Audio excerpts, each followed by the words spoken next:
24 ceasefire violations in Donbas have been reported by Ukraine's ATO headquarters on December 22nd. The suburbs of Debaltseve and Svitlodarsk were the hotspot of militant shelling. Heavy artillery and mortars were applied in the Mariupol and Donetsk directions, as well as grenade launchers in the areas where forces withdrawal was scheduled to happen. For the past 24 hours, 11 Ukrainian soldiers have been wounded, according to the report.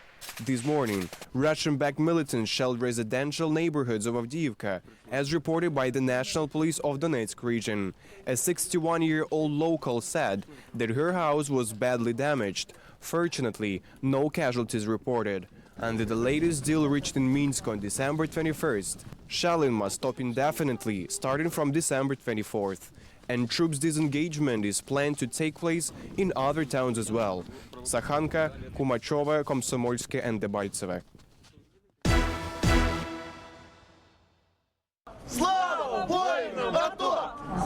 Taras Kolodij, defender of Donetsk airport, also known as the Cyborg, returned home to Lviv. He has spent almost 2 years in a militant captivity. A welcoming moment was accompanied by flowers and tears on people's faces. As Taras confesses, the thought that somebody is waiting for him at home kept him optimistic and let him stay alive while a hostage. It's 6 a.m., not even sunrise, and dozens of people have gathered at the railway station to meet the hero, Taras Kolodij. It's a great feeling and extreme happiness that he's back home, that his mom is overjoyed to see her son. I can only imagine how his mother's heart is moved. The cyborg puts a Ukrainian flag on his shoulder and gives a hug to Lviv residents one by one. I have no words. Very grateful to everyone. Thank you. He was mobilized in August 2014, serving as a trooper of the 80th Air Mobile Brigade in the town of Kostantinivka in eastern Ukraine. Then he defended Donetsk airport and captured by militants from the self-proclaimed Donetsk People's Republic. He called us before last summer. Then militants took him to a different colony and we lost connection. At the moment, Taras is still thinking what to do in the future, but he's sure about one thing: the next few days he wants to spend with his family.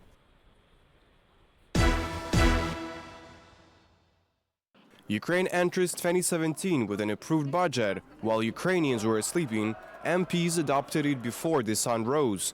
274 deputies gave their votes in favor.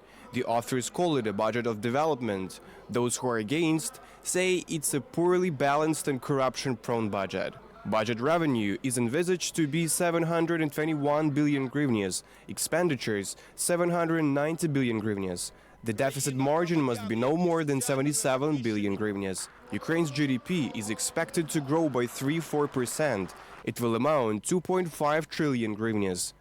The correlation of hryvnia to dollar is 27.2 hryvnias for $1. Inflation is estimated to be no higher than 8%. A minimum wage will be doubled and reach 3.2 thousand hryvnias. The defense sector will receive 5% of the country's GDP. Ukraine's Prime Minister says the new budget also provides an increase in salaries for teachers by 50%. Ukrainian regions will get more money for local budgets.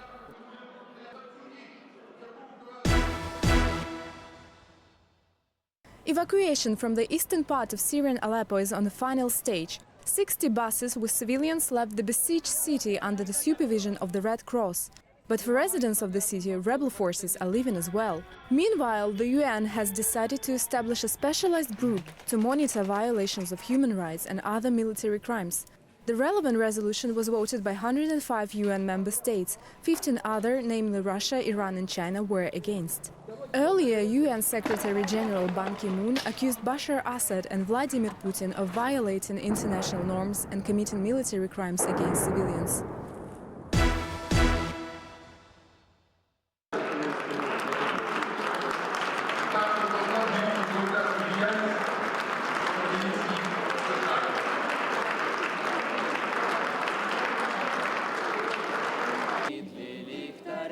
Непрості діяльності та надихав на хороші та правильні рішення. Блаженну днину я вітатиму його, вітатиму його.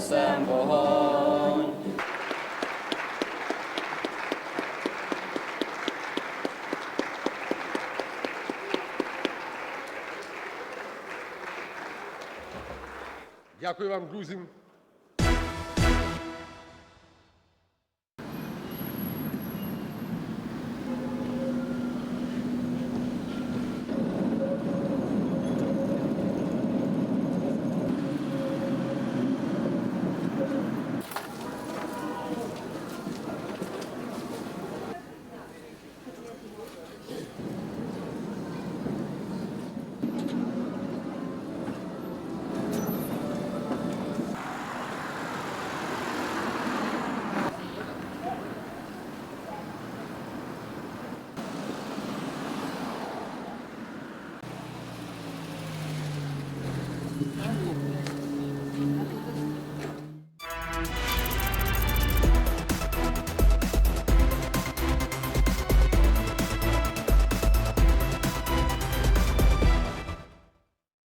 Welcome to Ukraine Today. My name is Через. Joining me now is Olena Onagda. She's the Scientific Secretary of the National Museum of the History of Ukraine to talk about the recent decision of the Amsterdam Court on returning Scythian treasures to the Ukrainian party. Hello, Olena. It's a great pleasure to have you here. Hello, Taras. Nice to meet you. I'm fine and I'm feeling happy, to be honest. So let's already switch to the very topic of returning Scythian gold to Ukraine. So this decision, does it really mean that they will be returned to Ukraine, to Kyiv in particular, as soon as possible, or actually it's a very long process? Well, the decision is quite clear. The gold is to come back to the territory of Ukraine, but of course the court gives some time for the party of the process which would like to make an appeal to the higher court. So for the minimum period of 3 months, the treasuries are being kept inside the Allard Pearson Museum funds. So did Russia already appeal the decision, or they just already claimed but they still didn't do that? They announced it in the media that they are going to appeal, but they haven't brought the documents yet. And that's not Russia, I'd like to tell you, because Russia is not the official party of the process. The official party are the Crimean museums themselves. So what were the positions of Crimean museums when they were in the court and saying that they should be returned to Crimean museums, but not to Ukraine? There are two main points are connected. The first one is connected to the fact that museum collections are not to be divided. They appeal to museum ethics, and that's really an important part of the course. And the second part is about the agreements, because the agreements were being signed between the museums of Netherlands and Crimea. So these are their points. So let's talk more about this agreement. So the agreement was signed by the Amsterdam Museum, yes, and the museums of Crimea and one of Kyiv museums, right? Yes. But the main point is that in such cases, when there are movements from the territory of Ukraine, all the agreements are to be approved by the Ministry of Culture of Ukraine, and that's the main point of Ukrainian part in the court process. Mm-hmm. So on the Ukrainian legislation level, all the treasures, all the showpieces in any museums of Ukraine, including the Crimean ones, they're actually the property of Ukraine, right? Of the state of Ukraine, and the Ministry of Culture is the institution which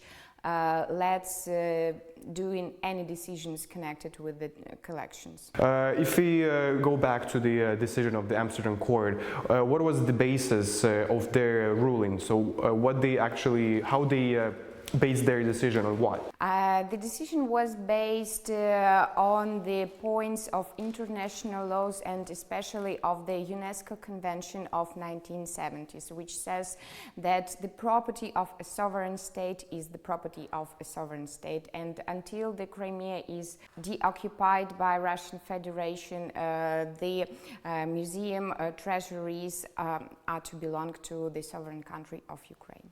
So if we give some estimates about the time when they could be returned here, so as far as I understand, the National Museum of the History of Ukraine will be storing those treasures and those showpieces until Crimea is deoccupied. So how much time should we wait for it?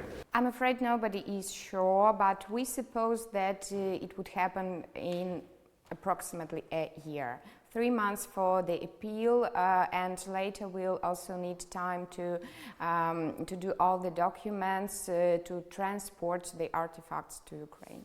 So and the museum itself, is it somehow already ready to accept those showpieces? Sure, we are ready, and we are waiting for that collection to come to our walls.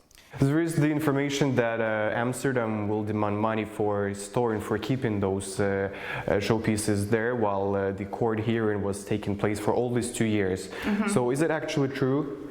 It is true. This is one of the points of the court's decision, but I personally cannot comment this situation because this part of the case is regulated by the Ukrainian Ministry of Justice. Let's mention that this case about Syrian gold, it's actually unprecedented story for not only for Ukraine, actually for the whole world. So what was so important in that case that will show to the world how to act in such situations? It was really a very important case, and I think the importance is connected not only to the museum's collections but to general international system of the law, of legislation. And the court in Amsterdam made a decision based on the international laws connected to the country's sovereignty, to impossibility of illegal annexation of some parts of the country, and etc. So for me personally, it's more a political case even than the museum case, and it's really an important precedent. And let's finish on a very positive moment.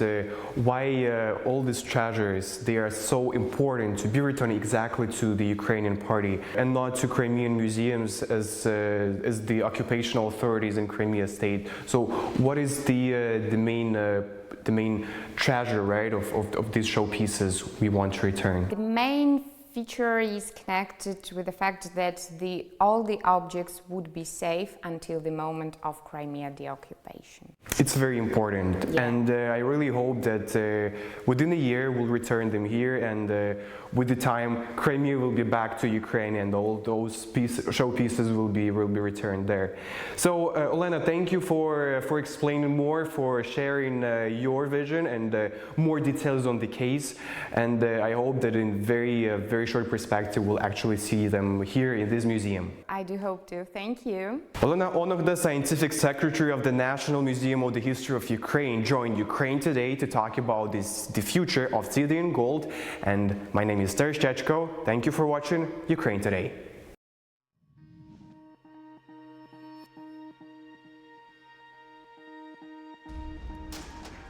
The revolution of dignity continues.